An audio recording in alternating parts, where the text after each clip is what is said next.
नमस्कार दोस्तों, स्वागत है आपका हमारे यूट्यूब चैनल पर।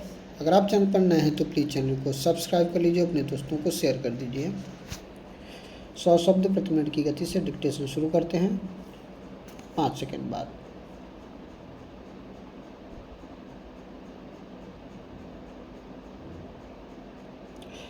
स्टार्ट। योजना आयोग ने 9वीं पंचवर्षीय योजना मद से हमारे राज्य के लिए 20,000 करोड़ रुपए की योजना राशि को निर्धारित करने का निर्णय लिया है। यह हमारे लिए बड़े ही प्रसन्नता की बात है कि उक्त निर्णय आज यहाँ संपन्न हुई योजना आयोग की बैठक में लिया गया था। इस बैठक में योजना आयोग के अध्यक्ष प्रोफेसर दंडवते तथा मुख्यमंत्री श्री सिंह उपस्थित थे। बैठक की जानकारी देते हुए मुख्यमंत्री ने आज यहाँ संवाददाता सम्मेलन में बताया कि उन्होंने मांग की है कि राज्य की खनिज संपदा के बारे में निर्णय का अधिकार राज्य सरकार को दिया जाना चाहिए। उन्होंने यह भी कहा है कि हमारे प्रदेश में प्रचुर मात्रा में खनिज होने के बावजूद राज्य सरकार को लीज से लेकर रॉयल्टी तक का अधिकार नहीं है। यह बड़े दुर्भाग्य की बात है। मुख्यमंत्री जी ने आगे चर्चा करते हुए बताया कि राज्य सरकार 9वीं योजना में मानव विकास, कृषि उत्पादन में बढ़ोतरी, आधारभूत ढांचे का विकास, रोजगार के समान अधिकार देने के लिए, सामाजिक और क्षेत्रीय भेदभाव कम करने पर ज़्यादा ध्यान दिया जाएगा। इस संबंध में यह सुना गया है कि कृषि उत्पादन बढ़ाने के लिए राज्य सरकार ने एक विशेष योजना तैयार कर ली है। संभव है कि सबसे पहले बड़े और मध्यम स्तर की सिंचाई परियोजना से संबंधित निर्माण कार्य पूरा किया जाएगा। दूसरे चरण में ऊर्जा से संबंधित, दूरसंचार से संबंधित, सड़क परिवहन से संबंधित, पुल पुलिया से संबंधित एवं आवास निर्माण से संबंधित क्षेत्र में निजी पूंजी निवेशकों को बढ़ावा देने के लिए प्रयास किया जाएगा। रोजगार के अतिरिक्त साधन जुटाने के लिए बंजर भूमि विकास आदि जैसी योजनाएं भी राज्य सरकार ने बनाई हैं। मुख्यमंत्री ने कहा कि जहां तक हो सके विकास प्रक्रिया में जनता की भागीदारी पूरी तरह से सुनिश्चित हो। इस दृष्टिकोण से यह सब योजनाएं बनाई जा रही हैं। मुख्यमंत्री जी ने अंत में यह भी बताया कि सामाजिक उत्थान के लिए स्थानीय संस्थाओं को मजबूत करने की दिशा में विकेंद्रीकरण किया जाएगा। भारत के अंदर अब योजना आयोग का नाम नीति आयोग हो गया है। मौसम विभाग की रिपोर्ट के अनुसार देश में चालू मानसून सत्र के दौरान बारिश सामान्य से औसतन कम होने से महाराष्ट्र, कर्नाटक, तेलंगाना, आंध्र प्रदेश, बिहार और पूर्वी उत्तर प्रदेश के कुछ भागों में खरीफ उत्पादन में भारी कमी की आशंका उत्पन्न हो गई है।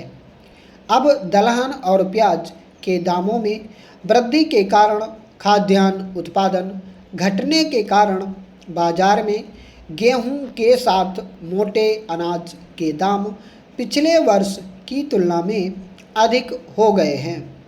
कृषि मंत्रालय के अनुसार देश में खाद्यान्न उत्पादन कमज़ोर मानसून और बेमौसम बारिश के कारण फसल वर्ष में घटा हुआ है, जबकि एक साल पहले यह उत्पादन बढ़ा हुआ था। हमारे देश के अंदर खाद्यान्न भंडार में मुख्य हिस्सा गेहूं, चावल, दलहनों, तिलहनों और मोटे अनाज का होता है। इनका उत्पादन घट रहा है। यही कहानी धान की रही है।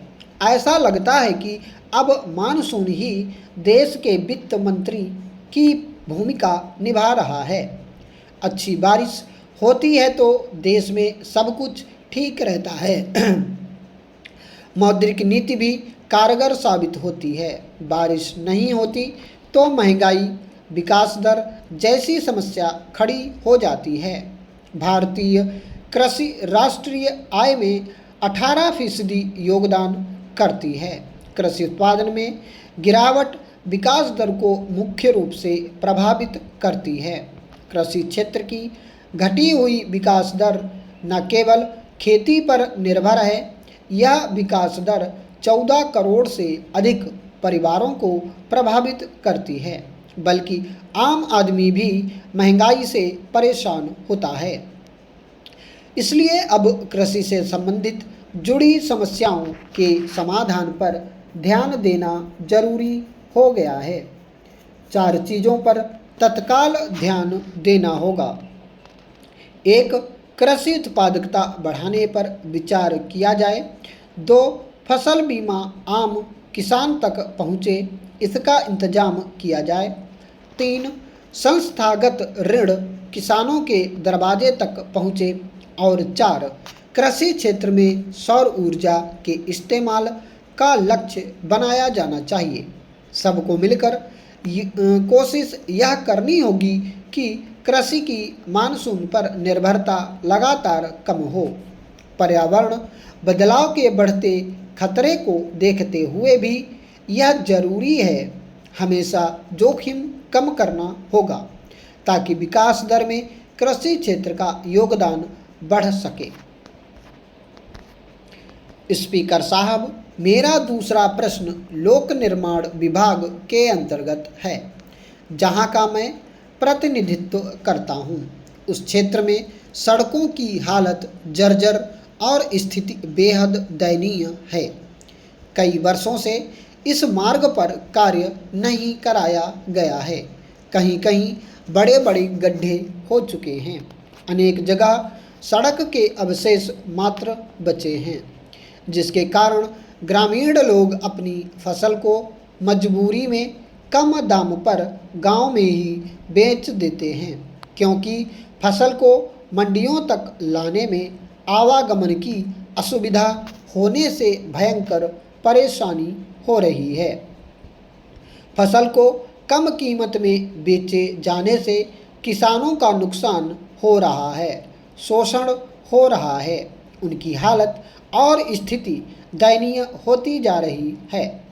माननीय सांसद महोदय की ओर से विभाग का ध्यान इस ओर आकर्षित कराया गया था, किंतु विभाग ने इस समस्या को गंभीरता से नहीं लिया है।